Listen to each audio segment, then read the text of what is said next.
December 16, 1944, 5:30 p.m. 3rd Army Headquarters, Nancy, France. Major General George S. Patton, Jr. stood at the operations map, studying the dispositions of his 4 corps spread across eastern France. His 3rd Army was conducting aggressive offensive operations toward the Saar region, attacking fortified German positions that had resisted Allied advances for weeks. The operations were succeeding. German resistance was crumbling. Victory seemed inevitable. Then, the telephone rang. Lieutenant Colonel Paul Harkins, Patton's Deputy Chief of Staff, answered. The call was from 12th Army Group Headquarters. German forces had launched a major offensive in the Ardennes sector, held by 8th Corps of the 1st Army. Initial reports were fragmentary, but suggested attacks by multiple divisions across a 60-mile front. The situation was unclear, but potentially serious. Patton walked to the map and studied the Ardennes sector, 75 miles north of his current operations. His staff watched him as he traced potential German objectives with his finger. He spoke without looking away from the map. "They're going for Antwerp. Classic single-thrust offensive doctrine. A limited objective would be Liège, but the Germans don't think small when they're desperate. They'll aim for Antwerp, try to split the Allied forces, force a negotiated settlement." Colonel Halley Maddox, 3rd Army G3 operations officer, asked the obvious question, "What are your orders, sir?" Patton continued, staring at the map. "Call division commanders. Alert them for possible movement north. G4, start calculating logistics for reorienting the Army 90 degrees. We may need to disengage from current operations and attack north on short notice." The staff officers exchanged glances. Disengage 4 corps conducting offensive operations, rotate them 90 degrees, and launch a new offensive in a different direction. The logistics alone would require days of planning. Actually executing the movement would take a week, minimum. Patton glanced at his watch. "Bradley will call a conference, probably tomorrow at Verdun. Eisenhower will want to know what we can do. I want options prepared before that meeting. Best case, worst case, and most likely case. Time frames for each. I want to tell them we can attack north with 3 divisions in 48 hours. Major General Hobart Gay, Patton's Chief of Staff, cleared his throat. "Sir, 48 hours that's not feasible. We'd need to plan routes, coordinate with 1st Army, arrange supply, reallocate ammunition, brief subordinate commanders." "Then you'd better start now, because that's what I'm going to tell them we can do. Figure out how to make it possible." What Patton's staff didn't fully understand yet, what most of the Allied high command wouldn't grasp for another 48 hours, was that the German offensive in the Ardennes represented the most dangerous crisis the Allies would face in Northwest Europe, and Patton, alone among American commanders, was already thinking 3 steps ahead, preparing to execute a maneuver that military historians would later call one of the most remarkable achievements in the history of modern warfare.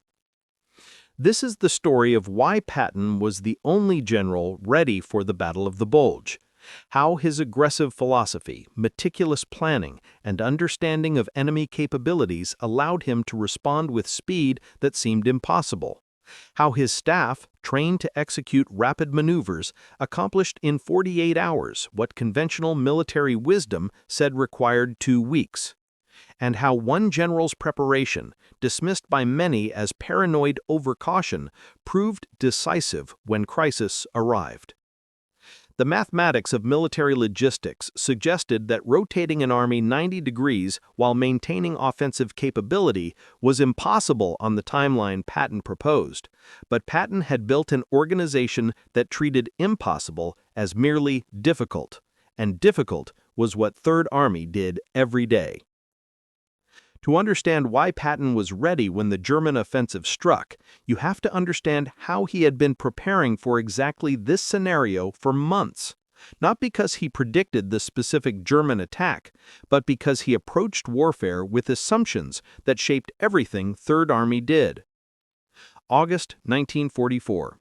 Third Army had broken out of Normandy and was conducting the headlong pursuit across France that would characterize Patton's command style. While other Allied commanders worried about supply lines, flanks, and consolidating gains, Patton pushed forward relentlessly, believing that maintaining momentum prevented the enemy from organizing defense. But even during this pursuit, Patton was thinking about what came next. He held weekly planning sessions where his staff wargamed potential German actions. The exercises always assumed the Germans would do something unexpected. Patton's operating assumption was that the enemy got a vote, and assuming they would cooperate with Allied plans was the fastest route to disaster.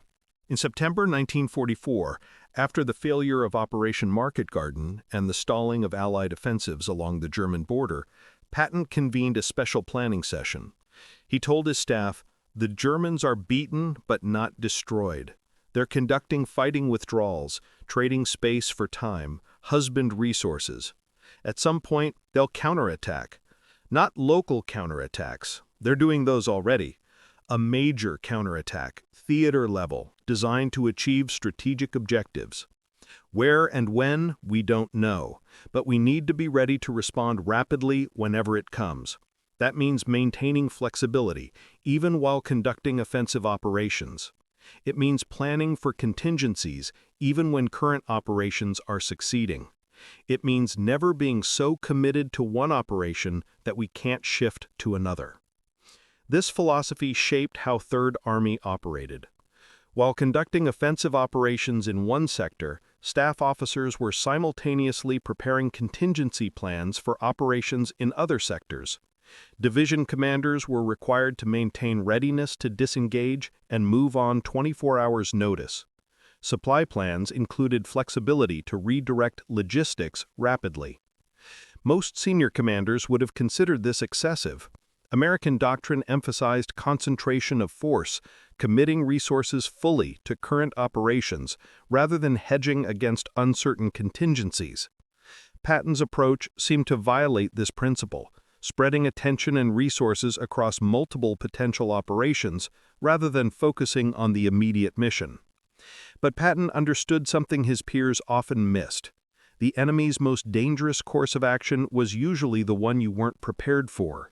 By maintaining options, by planning for contingencies, by refusing to commit so fully to current operations that flexibility was lost, he ensured Third Army could respond to unexpected developments. The specific planning that made Third Army's response to the Bulge possible began in early December 1944. Third Army was preparing for a major offensive toward the Saar region, scheduled to begin December 19th. This offensive required detailed planning, logistics preparation, and reconnaissance. All of Third Army's attention should have been focused on preparing for this attack. Instead, Patton ordered his staff to simultaneously prepare 3 contingency plans for operations in other sectors. The contingencies were codenamed for simplicity. Plan A, continue current offensive toward Saar, the primary operation. Plan B, shift north to attack toward Luxembourg and the Ardennes. Plan C, shift south to attack toward Metz and the Moselle. The requirement was that Third Army had to be ready to execute any of these plans on 72 hours' notice. The staff considered this absurd. They were already overworked preparing for Plan A. Now they had to prepare 2 additional plans for operations that probably would never be executed. Colonel Oscar Koch, Third Army G2 intelligence officer, understood Patton's reasoning better than most. Koch had been tracking German movements and unit identifications, noticing a disturbing pattern. German units were disappearing from the line opposite Third Army and reappearing elsewhere. Supplies were being stockpiled. Divisions that had been battered in earlier fighting were being pulled back, presumably for refitting. Koch presented his assessment to Patton on December 9, 1944. The German army opposite Third Army was weakening, but that weakness wasn't being reflected in reduced combat effectiveness elsewhere. The conclusion was obvious. German forces were being concentrated somewhere for something. Where and what were unknown. But the Ardennes sector, held by the understrength 8th Corps, seemed a likely candidate. The terrain was rugged, which limited tank operations, but also channelized movement, making defense easier. The sector had been quiet for months. American forces there were a mix of green divisions just arriving and veteran divisions resting after heavy fighting elsewhere. It was the weakest point in the Allied line. Patton listened to Koch's assessment and made a decision that would prove crucial. Plan B, the contingency for attacking north toward the Ardennes, would be developed in greater detail. Not just conceptual planning, but detailed execution planning, including routes of march, supply plans, and coordination with adjacent units. The planning was done quietly, without public attention. Most of Third Army didn't know what was happening. Only the senior staff and division commanders were involved. But by December 16th, when the German offensive began, Third Army had detailed plans ready for exactly the operation that would be needed. This wasn't pre-science. Patton didn't predict the German offensive. He simply refused to assume that current operations would continue without disruption. He planned for contingencies others dismissed as unlikely. And when the unlikely became reality, he was ready while others scrambled to respond. December 17, 1944. The situation in the Ardennes was deteriorating rapidly. Initial reports suggested the German attack was larger and more dangerous than first believed. Multiple panzer divisions were involved. American positions were being overrun. Communications with some units had been lost entirely. 8th Corps was in danger of collapse. Eisenhower called a conference for December 19th at Verdun to discuss Allied response. All senior commanders were ordered to attend. The purpose was to assess the situation, determine German objectives, and decide on countermeasures. Patton arrived at the conference with his plan already prepared. While other commanders were still trying to understand what was happening, Patton was ready to present specific options for Third Army's response, including timelines, force commitments, and objectives. The conference began with intelligence briefings describing the German offensive. The consensus was that the Germans had achieved surprise, committed substantial forces, and were driving toward the Meuse River. If they reached the Meuse, they might succeed in splitting Allied forces. The situation was serious, possibly critical. Eisenhower, commanding Supreme Headquarters Allied Expeditionary Force, needed to know what options existed. He turned to his army commanders. What could they do, and how quickly? General Omar Bradley, commanding 12th Army Group, outlined defensive measures. First Army would hold the shoulders of the penetration, preventing German expansion of the breakthrough. 9th Army would extend south to take over 1st Army sectors, freeing 1st Army divisions for counterattack. Strategic reserves, including airborne divisions, would be committed to hold key terrain. The plan was sound defensively. It would contain the German advance, but it was entirely reactive. The Germans would retain the initiative, choosing where to attack while Allied forces responded to their moves. Eisenhower asked the critical question, when can we attack? The room fell silent. Attack? The Germans had just launched the largest offensive on the Western Front in 6 months. American forces were reeling. U.S. 8th Corps was close to breaking, and Eisenhower wanted to know when they could counterattack? Patton broke the silence. I can attack on December 22nd with 3 divisions. The statement hung in the air. 3 days away. December 22nd was 3 days away. Patton was proposing to disengage 3 divisions from their current offensive operations in the Saar, move them 75 miles north, and launch a coordinated attack into the southern flank of the German offensive in 3 days. The reaction was immediate skepticism. Bradley pointed out that Third Army was currently engaged in offensive operations. Disengaging would take days. Moving 3 divisions would require detailed traffic control and logistics planning. Coordinating with First Army would require time. 3 days was impossible. Patton pulled out his map. The 4th Armored Division is currently near Ardennes. They can disengage immediately and move north via Longwy and Ardennes, reaching attack positions near Bastogne by December 21st. The 26th Infantry Division is near Sarreguemines.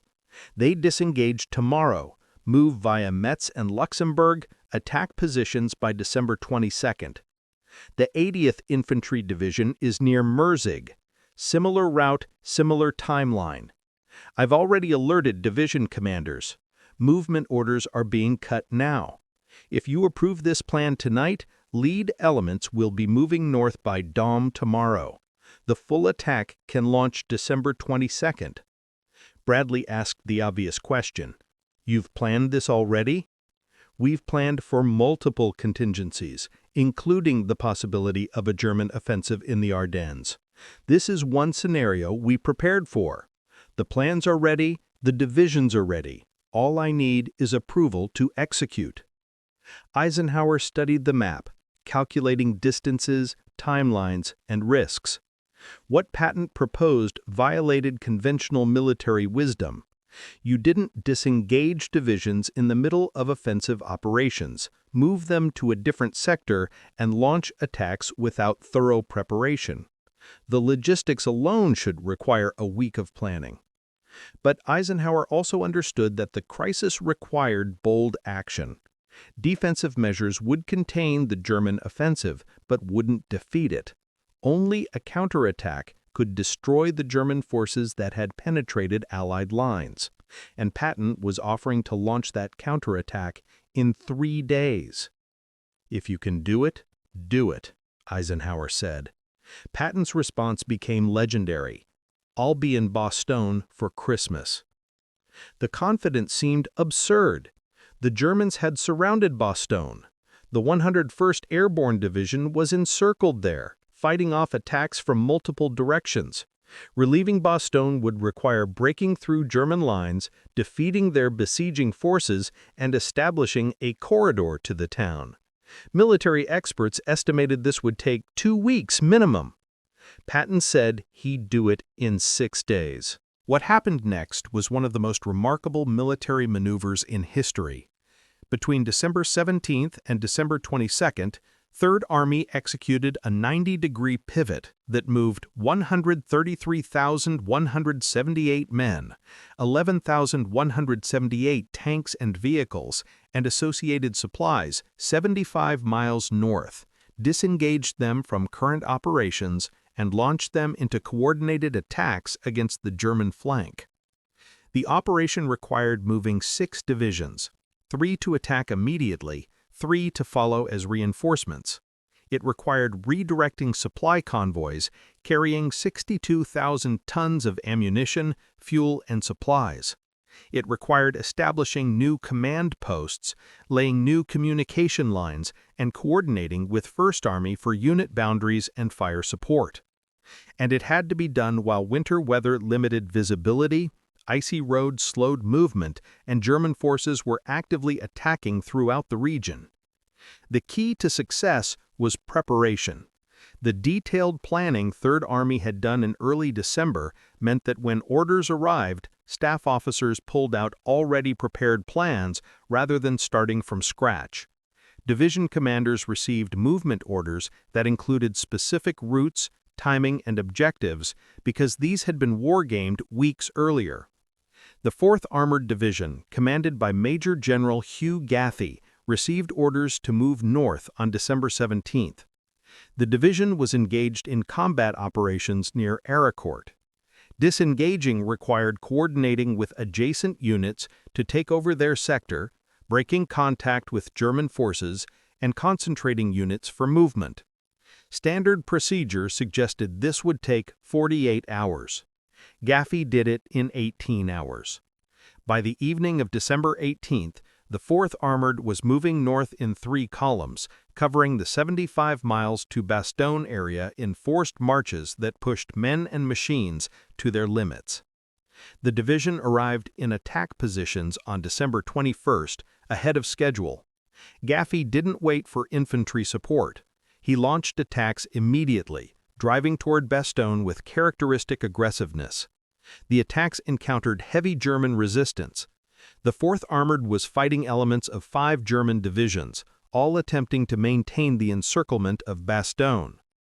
But Gaffey had one advantage. He wasn't fighting to destroy German forces, just to break through them. His objective was creating a corridor to Bastogne, not winning a decisive battle. This allowed him to concentrate force at points where German lines were thinnest, punch through, and continue moving rather than getting drawn into protracted engagements. December 26, 1944, 1650 hours. Lead elements of the 4th Armored Division's 37th Tank Battalion, commanded by Lieutenant Colonel Creighton Abrams, made contact with the 101st Airborne's defensive perimeter southwest of Bastogne. The siege was broken. The corridor was open. 6 days. Patton had said he'd be in Bastogne by Christmas. He was 26 hours late, but considering what had been accomplished, it was an achievement that defied conventional military analysis. 3rd Army had disengaged from offensive operations, moved 6 divisions 75 miles, launched coordinated attacks against prepared German positions, and relieved a besieged town, all in 10 days from the start of the German offensive. The operation required coordinating thousands of vehicle movements, redirecting logistics for an entire army, and maintaining offensive capability throughout. Military analysts studying the operation concluded it should have been impossible. The logistics alone normally required 2 weeks of planning. The actual movement should have taken a week. Coordinating the attack should have required days of reconnaissance and preparation. Altogether, the operation Patton executed in 10 days should have taken a month. How did he do it? The answer lay in 3 factors: preparation, training, and leadership. The preparation was the planning 3rd Army had done in early December. When the crisis arrived, they weren't starting from zero. They were executing plans that already existed in detailed form. Division commanders knew their routes of march because they'd been identified weeks earlier. Supply officers knew how to redirect logistics because they'd already calculated the requirements. This preparation saved perhaps a week of planning time. Instead of staff officers working around the clock for days to develop movement plans, they pulled out existing plans and updated them for current conditions. The time saved was critical for meeting Patton's aggressive timeline. The training was more subtle but equally important. 3rd Army had been conducting mobile operations since breaking out of Normandy in August. Divisions were experienced in rapid movement, quick attacks, and fighting while logistics caught up. They were comfortable operating on shorter supply lines than doctrine recommended. They knew how to move fast, attack immediately, and sustain operations with minimal preparation. This training meant that when orders arrived to move north and attack, divisions executed quickly because the operations were similar to what they'd been doing for months. Rapid movement, immediate attack, sustained pressure. These were 3rd Army's normal operating procedures. The Bulge operation was just another iteration of tactics they'd practiced repeatedly. The leadership was Patton himself. His aggressive philosophy permeated 3rd Army. Division commanders knew he expected rapid movement and immediate attacks. They knew he would accept risk to maintain tempo. They knew he valued initiative and would support commanders who acted boldly. This created a command climate where subordinates didn't wait for perfect conditions or detailed orders. They attacked when opportunity arose. They took calculated risks. They maintained pressure, even when tired, low on supplies, and facing tough resistance. Combined, these factors enabled the impossible. 3rd Army achieved in days what conventional military wisdom said required weeks, because they had prepared for contingencies others dismissed, trained to operate at tempo others couldn't sustain, and embraced risk others avoided. But the relief of Bastogne was just the beginning. Patton's goal wasn't merely to break the siege. It was to destroy the German forces that had penetrated Allied lines. Throughout late December and early January, Third Army attacked continuously, pushing north and east, compressing the German salient, and inflicting casualties the Wehrmacht couldn't replace. The attacks were costly. Third Army suffered approximately 50,000 casualties between December 16th and January 28th, when the Battle of the Bulge was officially concluded. But they accomplished their objective. The German offensive, which had threatened to split Allied forces and perhaps force negotiated settlement, was defeated.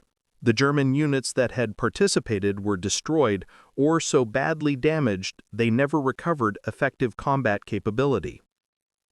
More significantly, the counteroffensive consumed Germany's last strategic reserves. The panzer divisions committed to the Ardennes offensive represented Germany's final offensive capability. After the Bulge, Germany would never again launch major attacks. They would fight defensively, trying to delay inevitable defeat, but they lacked forces for offensive operations. Patton's rapid response was crucial to this outcome. If Patton had taken 2 weeks to respond instead of 3 days, the Germans would have had additional time to consolidate gains, establish defenses, and prepare for counterattacks. The relief of Bastogne would have been delayed, possibly allowing Germans to capture the town and its critical road network. The broader strategic situation would have been worse if Patton hadn't been ready. The German offensive might have succeeded in reaching the Meuse, forcing Allies to divert forces from other sectors, delaying planned offensives into Germany itself.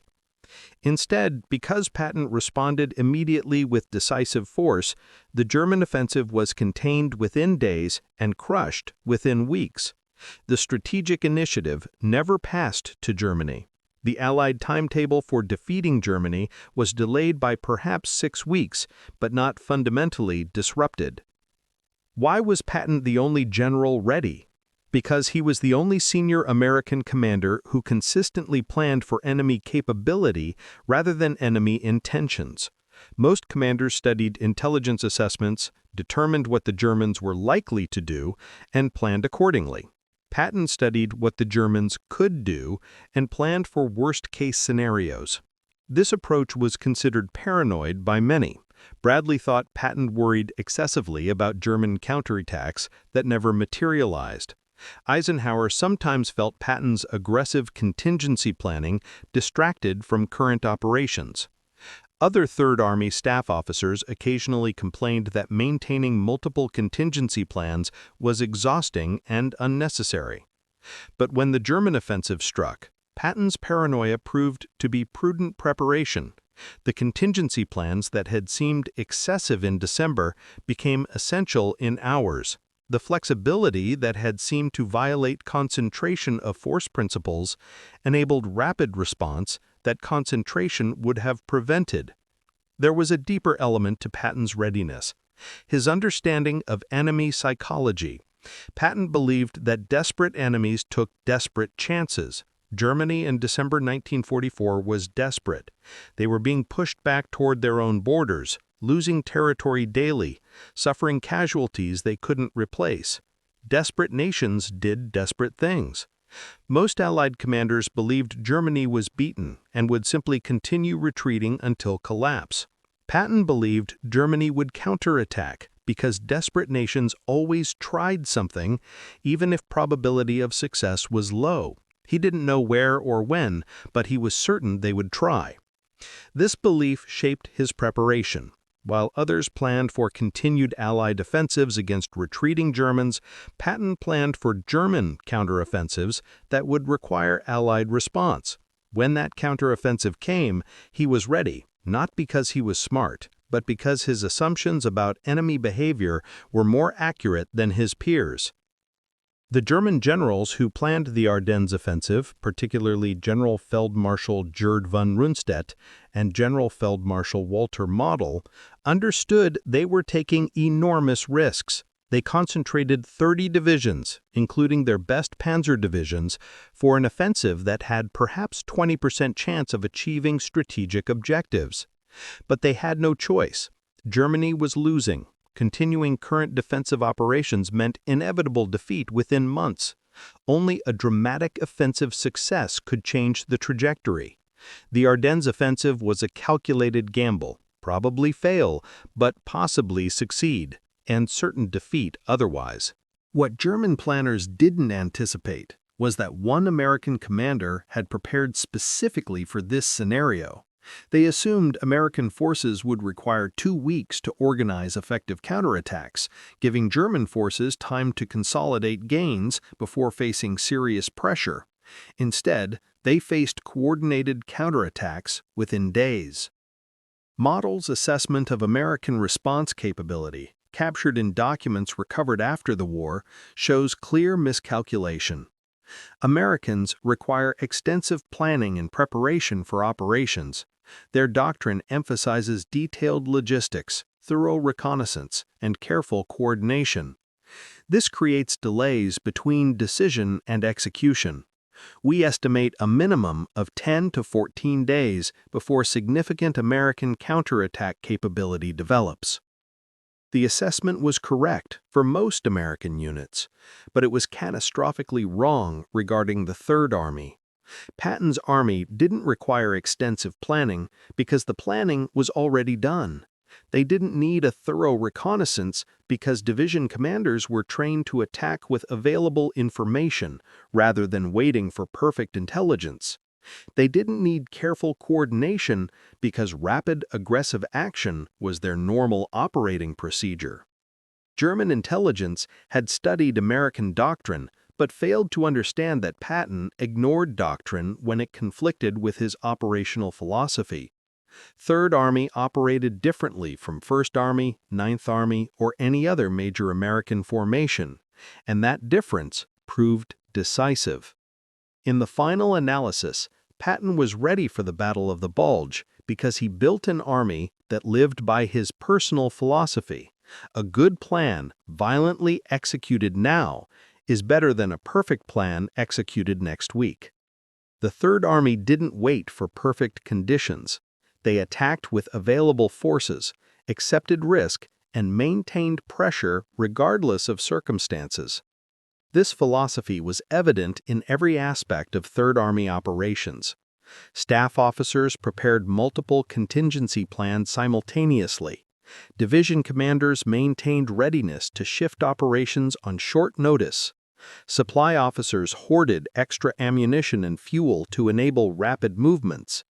Intelligence officers focused on enemy capabilities rather than intentions. When the crisis came, these habits enabled responses that seemed miraculous to outside observers, but were simply the logical outcome of months of preparation and training. The statistics of the Third Army's response to the Bulge capture the magnitude of the achievement. Distance traveled, 75 miles. Time to initiate movement, 18 hours. To reach attack positions, 4 days. Forces moved, 133,178 men, 11,178 vehicles. Supplies redirected, 62,000 tons. Days to relieve Bastogne, 10 days. 6 days from start of attack. German divisions engaged, 15 plus. German casualties inflicted, estimated 25,000 to 30,000. Third Army casualties, approximately 50,000 through January 28. Behind the statistics was human effort that defied easy quantification. Tank crews are driving through blizzards with limited visibility. Infantry attacking fortified positions in sub-zero temperatures. Supply truck drivers navigate icy roads to deliver ammunition under fire. Staff officers working 20-hour days, coordinating complex movements while fighting exhaustion. The soldiers of the Third Army accomplished the impossible because their commander demanded it and they believed it could be done. Patton's confidence wasn't bluster. It was based on thorough preparation, realistic assessment of capabilities, and understanding of what his units could achieve under pressure. When Patton told Eisenhower he could attack in 3 days, he wasn't guessing. He knew his division's locations, their readiness status, the routes they would use, and the timeline for movement, because his staff had already planned these details. When he said he'd be in Bastogne by Christmas, he was calculating based on 4th Armored's combat power, the distance to Bastogne, and estimated German resistance. He was wrong about Christmas by 26 hours, but being wrong by 1 day, when conventional wisdom suggested the operation would take a month, was close enough to miraculous. The aftermath of the Bulge saw Patton's reputation reach its peak. The general whom many considered reckless and undisciplined had executed the most complex, rapid maneuver of the war. The commander whom some dismissed as simply aggressive had demonstrated sophisticated planning and operational art. The leader whom critics said was lucky had proven that luck favored the prepared. Eisenhower, in his post-war memoirs, wrote of Patton's response to the Bulge. The movement of Third Army from the Saar to the Ardennes and their attack within days was one of the most brilliant maneuvers of the war. Patton's readiness to execute this operation demonstrated foresight and planning, hallmarks of great generalship. His rapid response was crucial to containing and defeating the German offensive. German commanders who fought against the Third Army during the Battle of the Bulge recognized the exceptional nature of Patton's response. General Lieutenant Fritz Bayerlein, commanding Panzer Lehr Division during the offensive, stated in post-war interrogation, "We expected American counterattacks. We did not expect them so quickly or with such force. Patton's army appeared on our flank days before we thought possible. Their attacks were immediate and sustained. This destroyed our timetable and doomed the offensive." The lessons from Patton's readiness for the Bulge influenced American military doctrine for decades. The emphasis on maintaining flexibility, planning for contingencies, and training for rapid response became doctrinal principles. Staff colleges studied Third Army's pivot as an example of successful operational art. The maneuver became a case study in how preparation enables decisive action during crisis. But the most important lesson was simpler. Being ready mattered more than being lucky. Patton wasn't lucky that the German offensive happened to strike when he had contingency plans prepared. He was prepared precisely because he assumed something unexpected would happen. His readiness wasn't fortunate coincidence.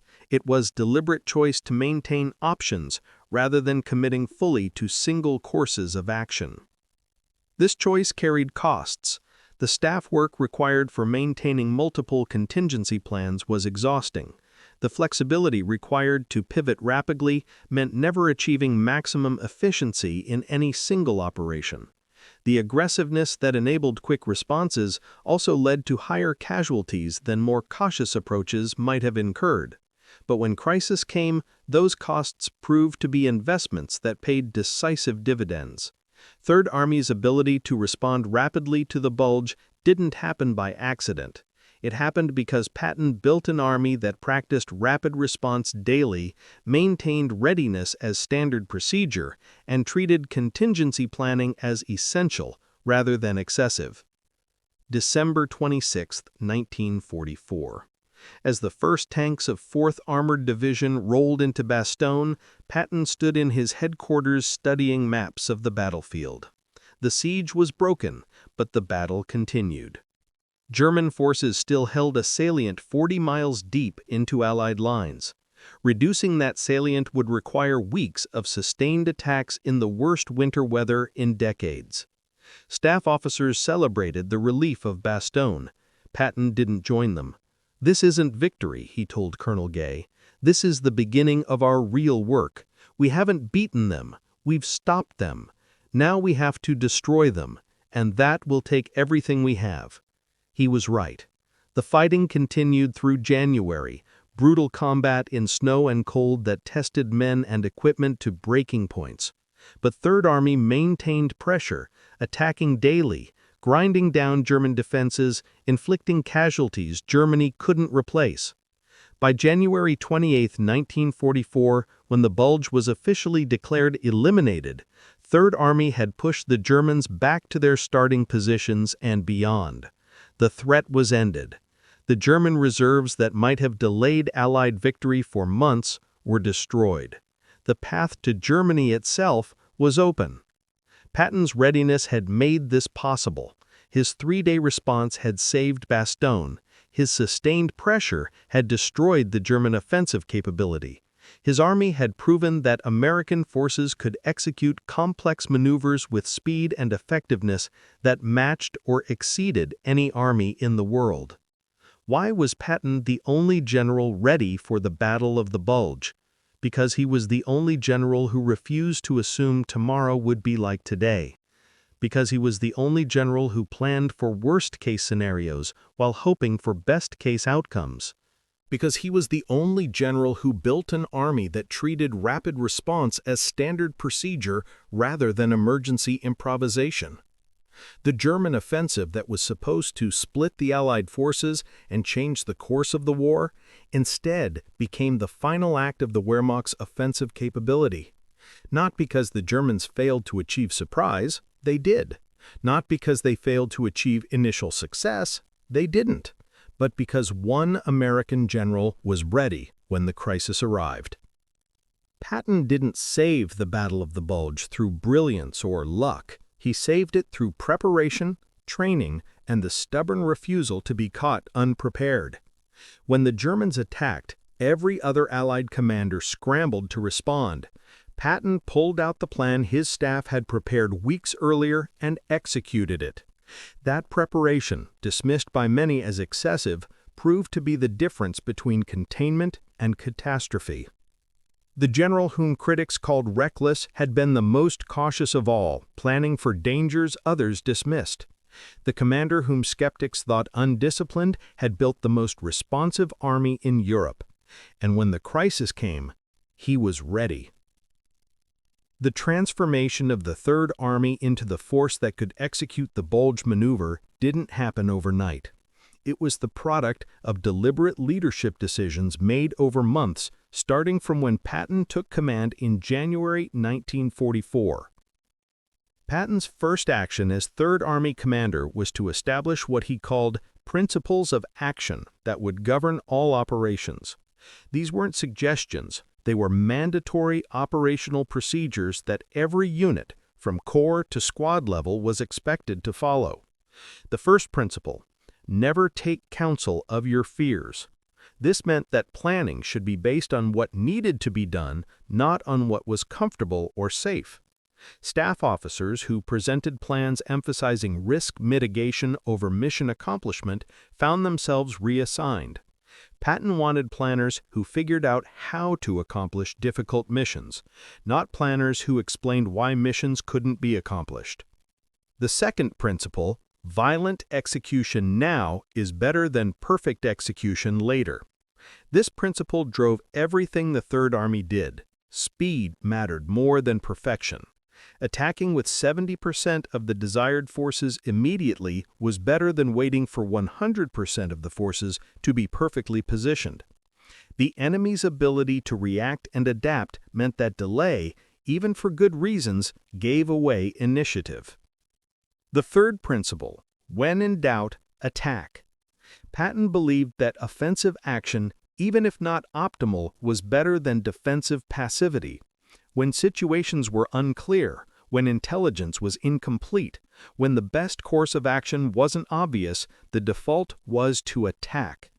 This created a bias toward action that permeated Third Army culture. These principles seemed simple, almost simplistic, but they created an organizational culture fundamentally different from other American armies. While First Army, under Courtney Hodges, emphasized careful planning and methodical operations, Third Army emphasized speed and aggression. While the Ninth Army, under William Simpson, focused on coordination and combined arms integration, the Third Army focused on momentum and exploitation. The cultural differences showed in how armies approached similar problems. When facing a fortified German position, First Army would typically conduct reconnaissance, plan artillery bombardment, coordinate air support, and launch carefully orchestrated attacks. The process might take 48 to 72 hours, but it would minimize casualties and ensure success. Third Army would attack immediately with available forces, accept higher initial casualties, and overwhelm German defenses through sustained pressure before defenders could bring up reinforcements. The process took hours instead of days and prevented Germans from establishing strong defenses. Neither approach was inherently superior. First Army's methodical approach reduced casualties and rarely failed. The Third Army's aggressive approach achieved faster results but at a higher cost. The key difference was philosophical. First Army minimized risk, while Third Army maximized speed. When the Bulge crisis arrived, speed mattered more than caution. The situation required immediate response, not careful planning. And Third Army, trained to prioritize speed over perfection, was uniquely prepared to respond. But speed without planning is just chaos. What made the Third Army effective wasn't just the willingness to move fast, it was the infrastructure that enabled fast movement while maintaining coherence. This infrastructure began with communications. Third Army maintained redundant communications networks that allowed rapid dissemination of orders. Radio, telephone, and messenger systems ensured that orders reached subordinate units within hours, not days. Division commanders didn't wait for written orders.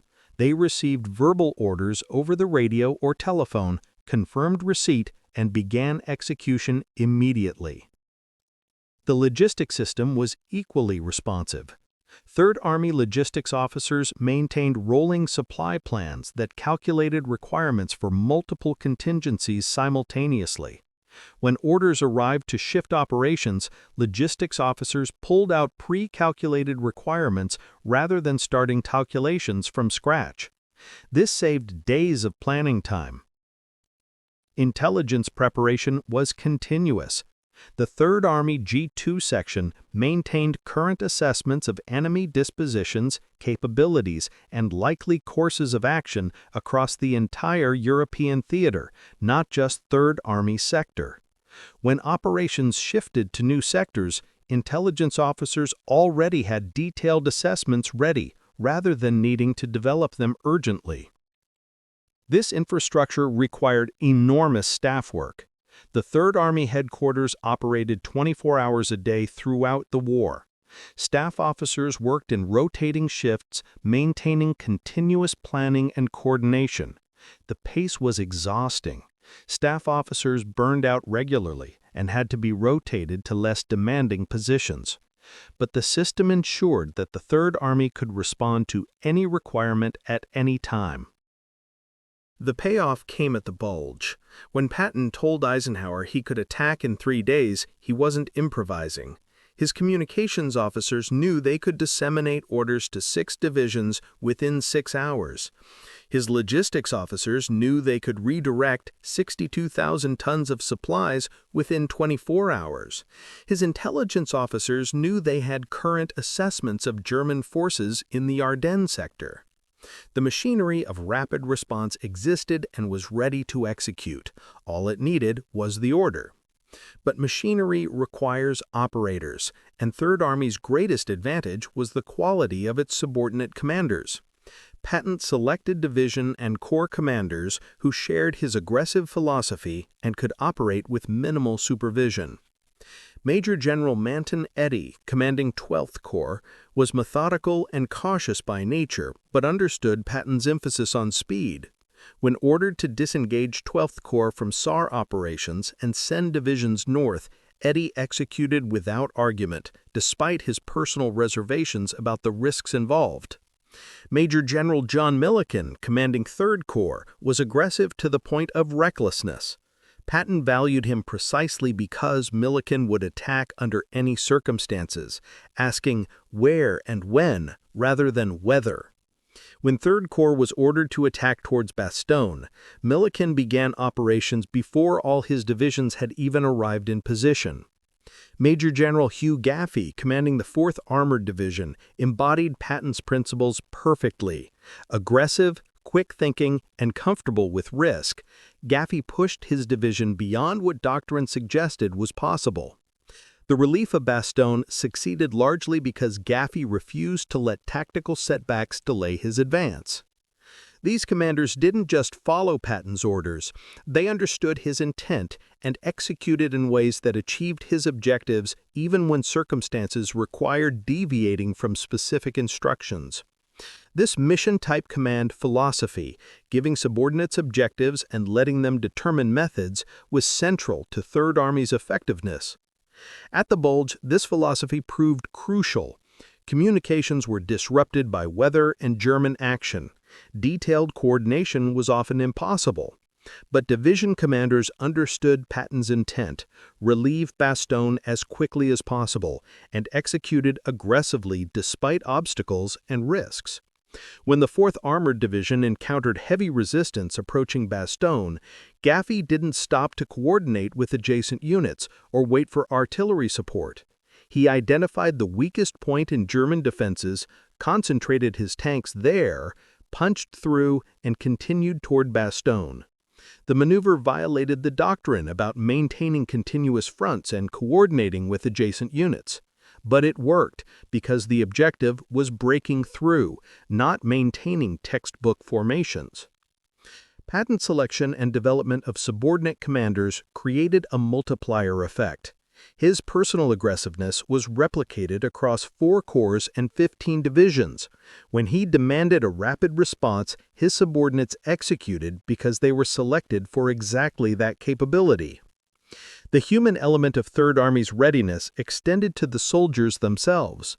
Third Army troops weren't superhuman. They were American soldiers, mostly draftees, with the same fears and limitations as any soldiers. But they were trained to operate at a tempo that other units found exhausting. Third Army doctrine emphasized continuous operations. While other armies rotated divisions in and out of combat for rest, the Third Army kept divisions engaged, rotating subordinate units when possible, but maintaining divisional combat capability continuously. This created exhaustion, but also developed resilience and confidence.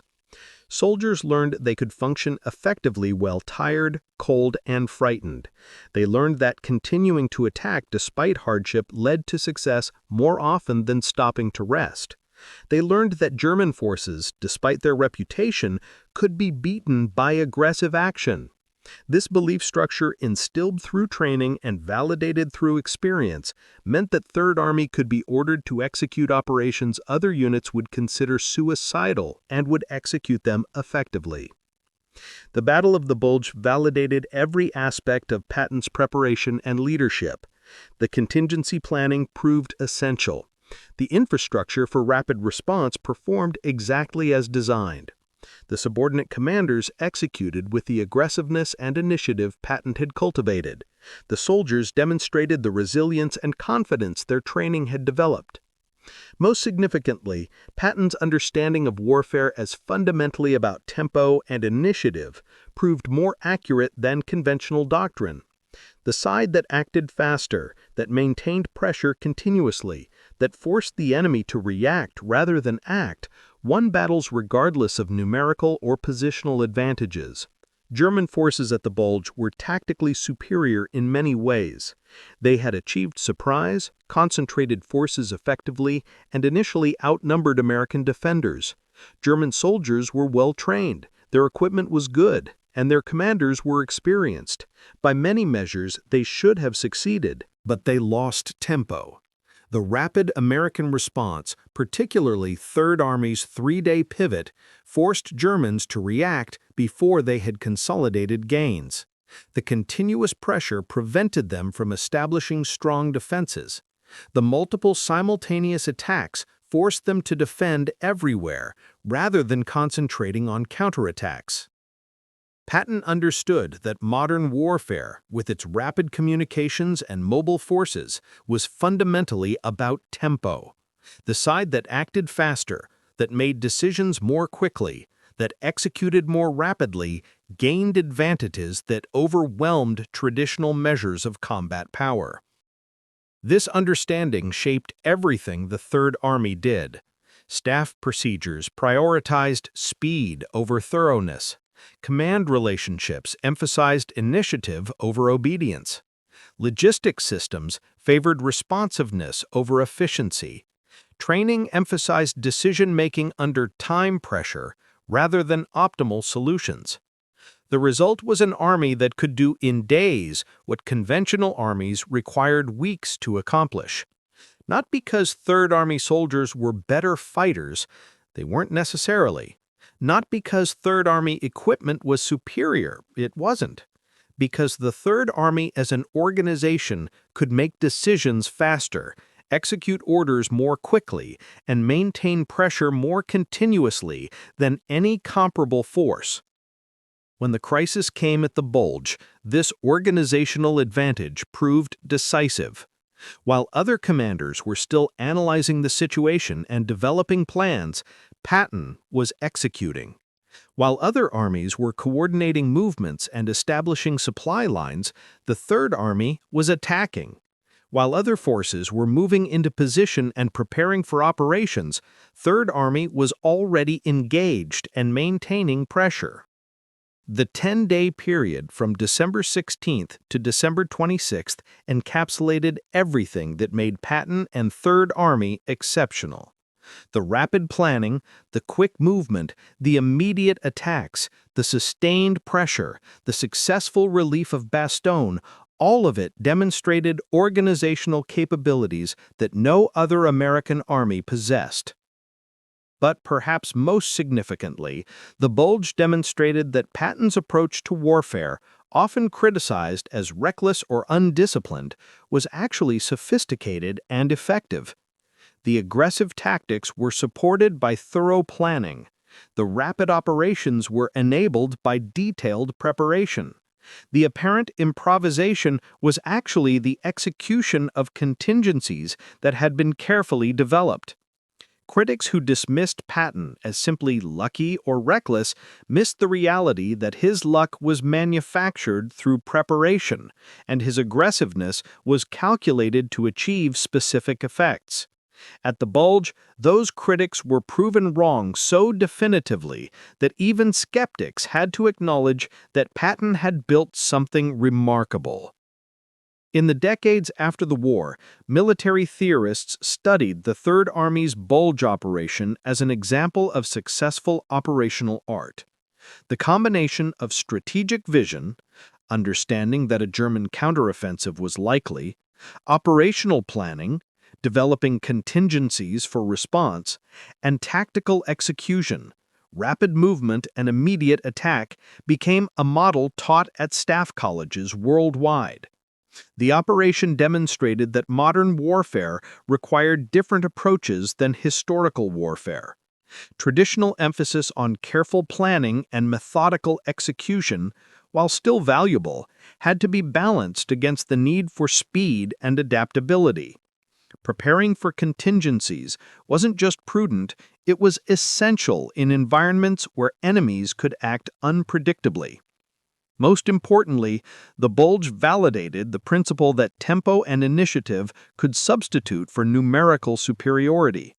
The Third Army wasn't the largest Allied army. It didn't have the best equipment, but it could act faster than any other force, and that speed advantage proved more valuable than material advantages. General George S. Patton, Jr. died in December 1945, just weeks after the war ended, from injuries sustained in a vehicle accident in Germany. He never wrote complete memoirs. His understanding of warfare, his leadership philosophy, his approach to building responsive military organizations, all of it died with him, partially documented, but never fully explained. But his legacy lived in the operations his army executed, particularly the Bulge. That 10-day period when the Third Army did the impossible demonstrated that one leader's vision, implemented through thorough preparation and aggressive execution, could achieve results that conventional wisdom said were impossible. Patton was ready for the Battle of the Bulge because he refused to believe that being ready was impossible. While others accepted that armies needed weeks to prepare for major operations, he built an army that could prepare in days. While others assumed that disengaging from one offensive to launch another was too complex, he practiced exactly that maneuver until his units could execute it instinctively. The German generals who launched the Ardennes offensive believed they had weeks to consolidate before facing serious American counterattacks. They were wrong because they didn't understand that one American general refused to accept the timelines they assumed were inevitable. When Patton told Eisenhower he could attack in 3 days, he wasn't boasting. He was stating a fact based on preparation his critics had dismissed as excessive, training they'd considered unnecessary, and planning they'd thought wasteful. And when Third Army executed that attack on schedule, relieved Bastogne, and destroyed the German offensive, Patton proved that readiness wasn't about luck or brilliance. It was about refusing to be unprepared. Every other general scrambled to respond to the crisis. Patton executed the plan he'd already prepared. That was the difference. And that difference saved the battle.